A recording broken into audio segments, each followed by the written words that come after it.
देखिए, CAG report को पिछले तीन साल से रोक कर रखा हुआ था। जो सरकार अपने आप को ईमानदार कहती थी है तो सबसे भ्रष्ट थी देश की सरकार। अब सोचिए कि वो कैग की रिपोर्ट भी लोगों के सामने नहीं लाना चाहती थी, हाई कोर्ट में जाना पड़ा। क्यों नहीं लाना चाहती थी? जब आपने अब कैग रिपोर्ट को देखा तो पता चला कि उसके अंदर जो परफॉर्मेंस बेस्ड रिपोर्ट है उसमें स्पष्ट लिखा हुआ है कि शराब की जो सप्लाई हुई है उसमें गड़बड़ियां हैं। तो शराब की सप्लाई की गड़बड़ियां कह के तो आए थे कि हम शिक्षा देने आए हैं, चिकित्सा देने आए हैं, लेकिन काम शराब का कर रहे हैं। एक तरफ शराब घोटाला हुआ है, ऊपर से सप्लाई में भी गड़बड़ियां। तो बड़ा स्पष्ट है, ऐसी बहुत सारी गड़बड़ियां इसमें निकलेंगी, इसीलिए वो दबाना चाहते थे। लेकिन अब उनका असली चेहरा यह भी सामने आएगा कि कैग की रिपोर्टें दबाने का मकसद क्या था और कितना पैसा उन्होंने लूटा है। सर, साथ ही कल मनीष सिसोदिया मोगा गए थे, वहाँ पे कुछ गवर्नमेंट स्कूल में उन्होंने विजिट किया। उस पे वहाँ के जो स्टूडेंट जो टीचर्स यूनियन, तो उन्होंने प्रोटेस्ट किया, बोला यहाँ की स्थिति बहुत खराब है, 3 साल उन्होंने कोई काम नहीं करवाया और आज आ रहे हैं। देखिए, बड़ी शर्म की बात है, पंजाब को छोटा दिखा रहे हैं ये लोग, पंजाब को छोटा करने की कोशिश कर रहे हैं। ये ऐसा बता रहे हैं कि पंजाब के लोगों के पास दिमाग नहीं, उनके पास समझ नहीं है, हम दिल्ली से आके समझाएंगे।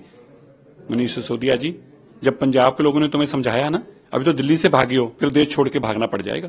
पंजाब के लोग ऐसे हैं, तुम उनकी बेइज्जती कर रहे हो, तुम उनको बेइज्जत कर रहे हो ये बता के कि पंजाब के लोगों के पास दिमाग नहीं है, हम जाके बताएंगे स्कूल कैसे चलाएंगे। पंजाब ने पूरे देश और दुनिया को बताया है। हमारे पंजाब के लोग कनाडा तक के अंदर एमपी और केंद्र मंत्री हैं, डिफेंस मिनिस्टर तक रहे हैं, अमेरिका हो, इंग्लैंड हो, हमारे हर जगह। और आप उन पंजाबियों को इस तरह से बेइज्जत करने का काम कर रहे हो।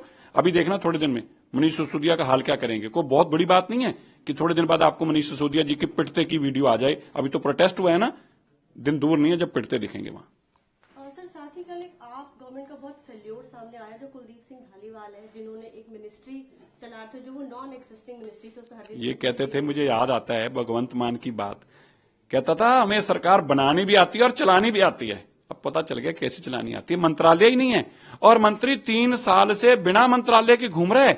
इसका मतलब एक तो स्पष्ट है ना कि मंत्री काम तो कर नहीं रहे थे, सिर्फ पैसा लूट रहे थे लोगों से, क्योंकि मंत्रालय तो उनके पास था ही नहीं। ये देश के अंदर पहला ऐसा केस सामने आया जहां मंत्री को ओत करा दी और मंत्रालय ही नहीं है, और फिर कहते हैं हमें तो सरकार बनानी भी आती है और चलानी भी आती है। सर, लगातार जब से बीजेपी गवर्नमेंट दिल्ली आई है, आम आदमी पार्टी के लोग आवाज उठा रहे हैं। अतिशी ने भी कल सीएम से समय मांगा है कि आप हमें समय दो, 2500 रुपए जो महिलाओं का था उस पर बात करनी है। तो लगातार ये मुद्दे वो फिर से उठा रहे हैं, क्या कहते हैं? अच्छा ही है, उठाना ही चाहिए। उन लोगों को फ्रस्ट्रेशन में है, जब भी इंसान को झटका लगता है हार का, और ये बेचारे तो सत्ता के बिना रह नहीं सकते ना। केजरीवाल भी सत्ता के बिना पल जी, जैसे मछली पानी के बिना, जल के बिना नहीं रह सकती, ये लोग तो सत्ता के बिना रह नहीं सकते। इनको सत्ता की और लालच और पैसे की भूख है। तो अब इनको लग रहा है कि चलेगी, तो डिप्रेशन में आ गए हैं। कोई बात नहीं, जब झटके लगते हैं तो ऐसा होता है। पर मैं एक बात जरूर कहना चाहता हूं, मैं कल पंजाब जाके आया हूं, लोग रो रहे थे।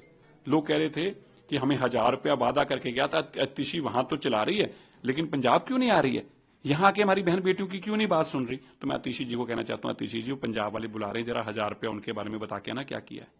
Thank you.